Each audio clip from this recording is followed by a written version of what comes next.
आज की कहानी एक ऐसी खूबसूरत लड़की की है जिसे अपनी ही सौतेली माँ ने मारने का साजिश किया था, जिससे वो अपनी जान बचा के अपनी जिंदगी की एक नई शुरुआत करने चली जाती है। इसी दौरान उसे एक ऐसी चीज की लत लग जाती है जिससे वो उस चीज से निकलने की बहुत कोशिश करती है, लेकिन हर बार हालात उसे फिर से उसी चीज में खींच ले आती है। इसके बाद उस लड़की के साथ क्या होता है देखेंगे हम आज की इस कहानी में।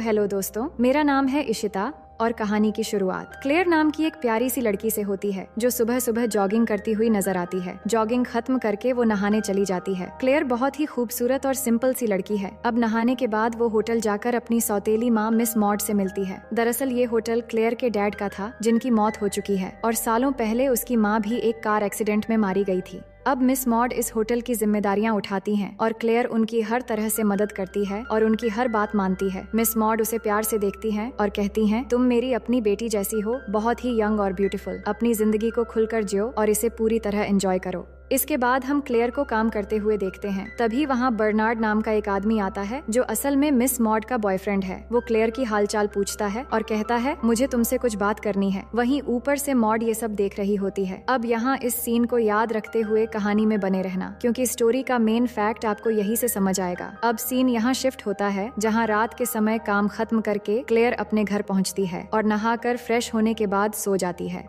फिर अगली सुबह वो जॉगिंग के लिए निकलती है, लेकिन कुछ दूर जाने के बाद अचानक एक किडनैपर आकर उसे पकड़कर गाड़ी की डिक्की में बंद कर देता है और उसे किडनैप करके कार से पहाड़ी के रास्ते से होते हुए जंगल की तरफ जाने लगता है। हम देखते हैं ये कार एक लड़की चला रही होती है, लेकिन काफी दूर जाने के बाद अचानक एक जानवर सामने आ जाने की वजह से एक्सीडेंट हो जाता है और कार एक पेड़ से टकरा जाती है। इसके बाद क्लेयर को देखते हैं जो कार से निकलकर जंगल की तरफ भागना शुरू कर देती है, लेकिन कुछ दूर भागने के बाद वो थककर इधर उधर देखने लगती है। तभी वो किडनैपर लड़की भी वहाँ आ जाती है और उस पर गन पॉइंट करके कहती है, तुम बहुत खूबसूरत हो और यही तुम्हारी गलती है। ये कहते ही एक गोली की आवाज सुनाई देती है और सीन यहाँ से शिफ्ट हो जाता है। इसके बाद हम क्लेयर को देखते हैं जो एक कमरे में सो रही होती है। उसकी आंख खुलती है तो देखती है कि उसने कपड़े नहीं पहने हैं। तभी रिचर्ड नाम का एक लड़का उसके लिए खाना लेकर आता है, तो क्लेयर उससे अपने कपड़ों के बारे में पूछती है, जिस पर रिचर्ड कहता है, कपड़े मशीन में धोने के लिए डाले हैं क्योंकि तुम काफी ज्यादा भीग चुकी थी और तुम बीमार न पड़ जाओ, इसलिए तुम्हारे कपड़े निकालने पड़े। फिर क्लेयर पूछती है, उस लड़की का क्या हुआ जिसने मुझे किडनैप किया था? तो वो कहता है, मैं जंगल में शिकार करने गया था, लेकिन बदले में एक औरत को मारना पड़ा क्योंकि वो तुम पर गोली चलाने वाली थी और अब तुम्हारी वजह से मैं मुसीबत में पड़ गया।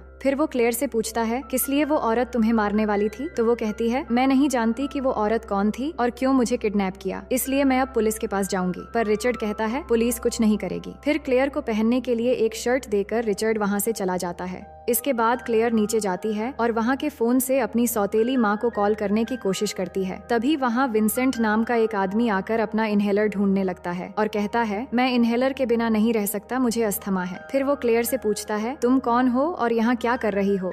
तो क्लेयर कहती है, मुझे कुछ पता नहीं। इस पर वो बोलता है, ठीक है, मत बताओ, असल में मेरा डॉग बीमार है, क्या तुम इसे पकड़ने में मदद करोगी? तो क्लेयर उसकी मदद करती है। अब आगे क्लेयर को देखते हैं जो सोफे पर सोई हुई थी। तभी वहाँ एक लड़का आता है और पूछता है, तुम कौन हो? इससे क्लेयर चौंक जाती है कि रिचर्ड ऐसे क्यों पूछ रहा है। फिर वो देखती है कि रिचर्ड का एक जुड़वा भाई भी है जो बिल्कुल उसी की तरह दिखता है और उसका नाम फ्रांसिस होता है। अब रिचर्ड क्लेयर से कहता है, तुम्हें यहाँ से जाना होगा क्योंकि जो तुम्हें मारना चाहते थे वो यहाँ भी आ सकते हैं। इस पर वो कहती है, कोई नहीं जानता कि मैं यहाँ पर हूँ और उसे रिक्वेस्ट करने लगती है, मुझे बस कुछ और दिन यहाँ रहने दो, क्योंकि वो बहुत डर गई थी। लेकिन रिचर्ड नहीं मानता और चिल्लाकर कहता है, मैंने कहा ना यहाँ से चली जाओ। इतने में क्लेयर उसे थप्पड़ मार देती है, लेकिन फिर उसे किस करने लगती है। असल में क्लेयर कुछ भी करके यहाँ पर रुकना चाहती थी। अब अगली सुबह जब क्लेयर उठती है तो दोनों भाई घर पर नहीं थे। वो बाहर आती है तो उसे विंसेंट मिलता है जो अपने डॉग को डॉक्टर के पास ले जाने वाला था, तो वो भी उसके साथ चली जाती है। दोनों सैम नाम के एक डॉक्टर के पास पहुंचते हैं जहां डॉक्टर डॉग को चेक करके कहता है, इसे कुछ नहीं हुआ है, मुझे अभी कहीं जाना है तो कल मैं घर आकर इसे फिर से चेक करूंगा। डॉक्टर क्लेयर से भी पूछता है, क्या तुम भी वही रहती हो उन दोनों जुड़वा भाइयों के साथ? तो क्लेयर कहती है कि हाँ, मैं वही रहती हूँ।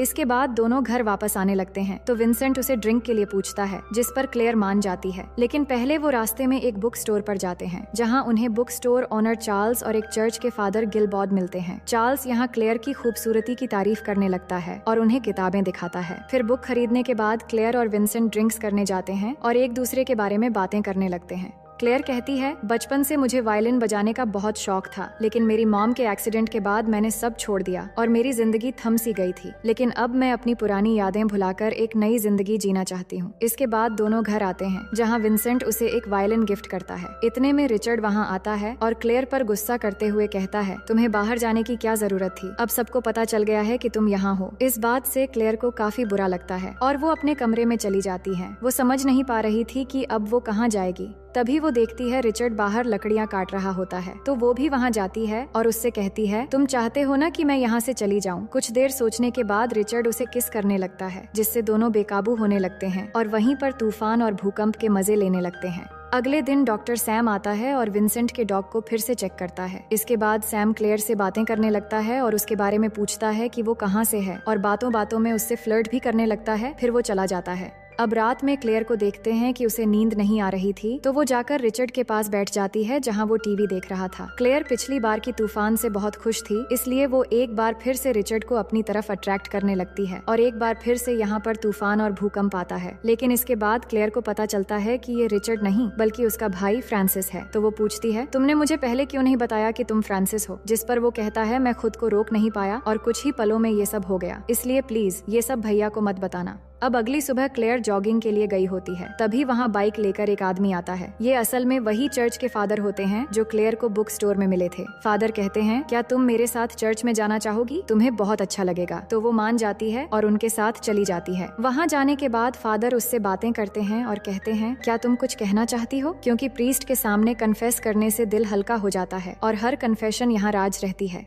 तो क्लेयर कहती है, मैंने उन दोनों जुड़वा भाइयों के साथ रात बिताई है और अब उनसे दूर जाना चाहती हूँ, क्या ये गलत है? फादर कहते हैं, गॉड ने इससे बड़े बड़े पापियों को भी माफ किया है, क्योंकि उन्होंने सच्चे मन से माफी मांगी थी। इसके बाद क्लेयर एक रेस्टोरेंट में जाकर काम मांगती है और उसे काम मिल जाता है। फिर वहाँ से मॉम को कॉल करती है, पर कॉल कट जाती है, जिससे क्लेयर को लगता है कि शायद लाइन खराब है। पर यहाँ बात कुछ और है, जिसे समझाने के लिए कहानी 7 दिन पीछे चली जाती है, जब बर्नार्ड क्लेयर से मिलकर कुछ कहने की कोशिश कर रहा था और मॉड ऊपर से ये सब देख रही थी। पर बर्नार्ड वहाँ क्लेयर से कुछ कह नहीं पाता, जिसके बाद वो मॉड से मिलने आता है। मॉड को उस पर शक होता है। वो कहती है कि हमारा रिलेशन दिन ब दिन खराब हो रहा है, इसलिए हमें एक ब्रेक लेना चाहिए। जिस पर बर्नार्ड भी कहता है कि हाँ बिल्कुल, हमें ब्रेक लेना चाहिए और मैं भी कुछ दिनों से यही बात कहने वाला था। इसके बाद हम देखते हैं कि बर्नार्ड एक रूम में जाकर क्लेयर को कॉल करता है और उसे कहता है, मैं तुम्हें कुछ कह नहीं पाया, दरअसल मैं तुम्हें हर वक्त देखता रहता हूँ, तुम बहुत ही खूबसूरत हो और मैं तुम्हें चाहने लगा हूँ। और फिर वहाँ से चला जाता है। पर ये सब कुछ मॉड बाहर से सुन लेती है और कुछ करने का डिसाइड करती है।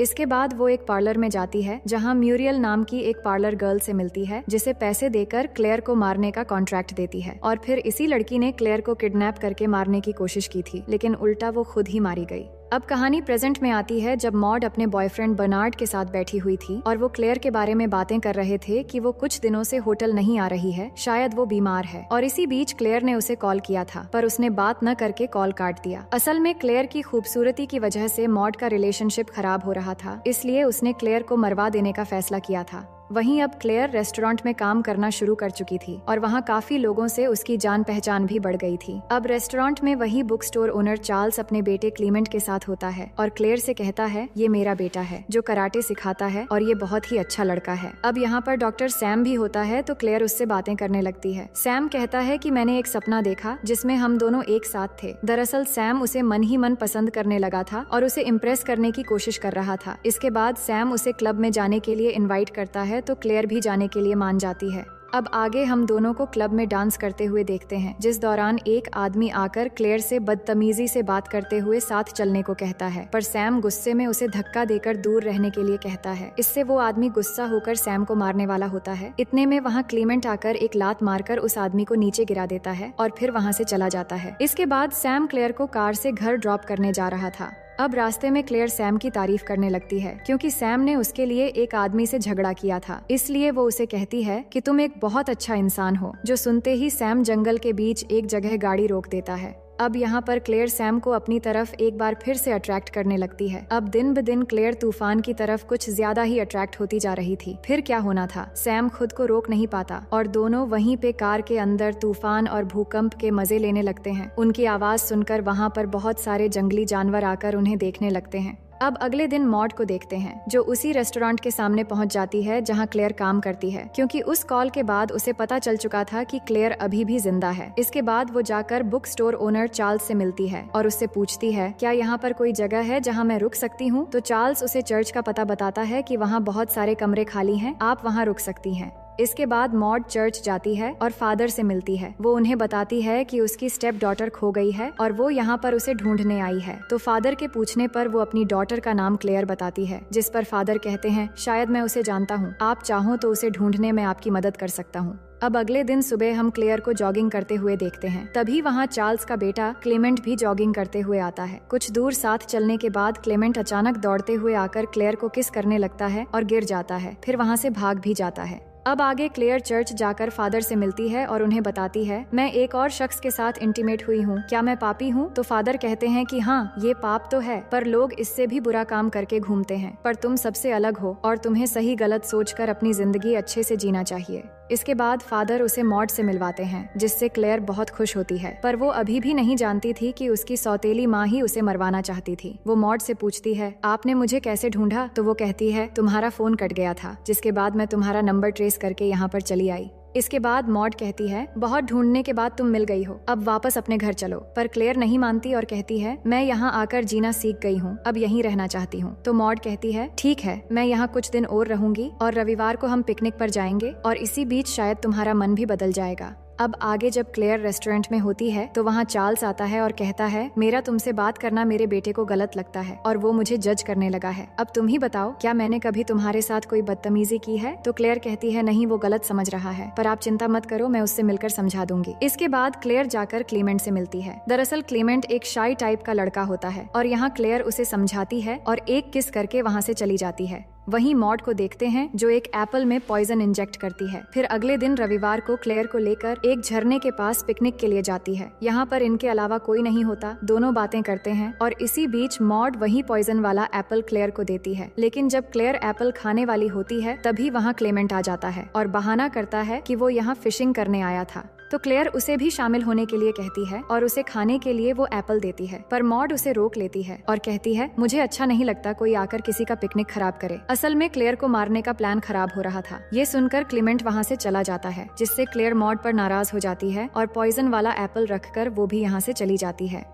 इसके बाद क्लेयर और क्लीमेंट को एक साथ नहाते हुए देखते हैं, जो बहुत मस्ती कर रहे होते हैं। अब जंगल में बारिश भी होने लगती है और वो एक दूसरे को किस करते हैं। इसके बाद क्लेयर क्लीमेंट के साथ भी तूफान के मजे लेने लगती है और ये सब मॉड दूर से देख रही होती है। अब मॉड अपने बॉयफ्रेंड बर्नार्ड को बताती है कि क्लेयर पूरी तरह बदल गई है और यहाँ एक लड़के के साथ उसका अफेयर भी है। अब रात में क्लेयर एक पार्टी में होती है और वो सभी दोस्तों के साथ वहाँ पर डांस कर रही होती है। इतने में मॉड भी उस पार्टी में पहुँचती है और देखती है कि क्लेयर सबके साथ डांस करते हुए बहुत एंजॉय कर रही है, पर अब भी वो उसे मारना चाहती थी, इसलिए ड्रिंक लेकर आती है और एक ग्लास में पॉइजन मिलाकर क्लेयर को देने के लिए ले जाने लगती है। तभी क्लेमेंट के धक्के से वो पॉइजन वाला ड्रिंक गिर जाता है, लेकिन मॉड फिर भी नहीं रुकती। वो दूसरा ड्रिंक लेकर क्लेयर के पास आती है और इस बार उसे ड्रिंक पिलाने में कामयाब हो जाती है। इसके बाद वो क्लेयर के साथ डांस करने लगती है और कुछ ही देर में क्लेयर को चक्कर आने लगते हैं। इसी मौके से मॉड क्लेयर को संभालने के बहाने बाहर ले आती है और वहाँ से निकलकर गाड़ी से पहाड़ी के रास्ते से होते हुए ले जाने लगती है।